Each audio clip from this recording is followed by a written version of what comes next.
This may surprise some of you to hear, but I'm a bit of a romantic. Sure, I haven't given a great deal of evidence to that fact, talking negatively about relationship stories in TV shows, but that's because I find watching good-looking actors pretending poorly that their fake relationship is real about as emotionally engaging as I find pressing a pin into a corkboard sexually gratifying. For the most part, storylines like this feel shoehorned in to trick the audience into thinking they cared about the characters, which is a shame because if done properly it can actually engage people properly.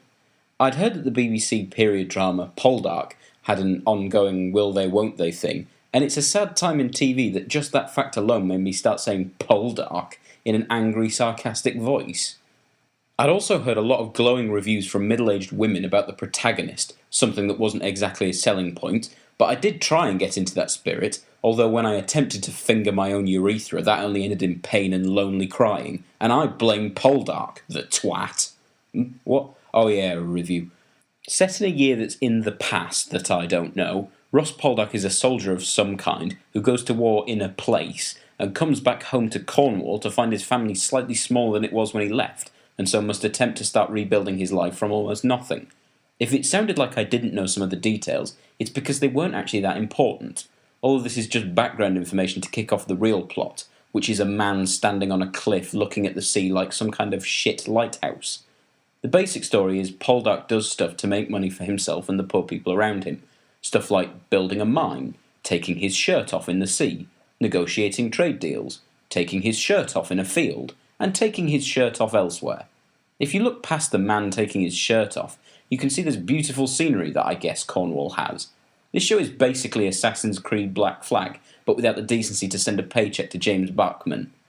And even through a shit rectangle, the views are amazing. As for the period setting, well, it's kind of business as usual there, all about the relationship between the rich and the poor, and men and women. And to the show's credit, while it does like to smack its bum at poor people, the main character is sympathetic enough towards them that he actually comes across as likeable. It even has a slightly better relationship with women than other shows of its ilk. I guess when one of your selling points is a brooding shirtless man, you don't want to insult most of the audience it drew in. I actually would very much recommend Poldark. The story was interesting, and like I said, the characters were believable enough that I enjoyed the romantic subplot. Fucking hell, these videos are boring when I like something.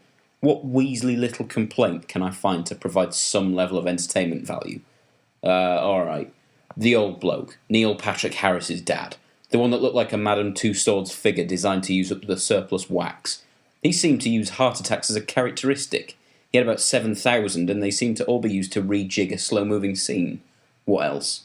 How old is Demelza? She looks about 14 in the market, and either she ages faster than everyone else, or the BBC is trying to hide the fact it's up to its old tricks again. This is already more entertaining. Poldark was great, and you should all watch it. Surely the fact that I had to search for tiny points of discussion shows that this is worth your time. Now, if you'll excuse me, I'm going to stand shirtless on a cliff and not draw any kind of admirers. Just a load of people shouting "jump" at me.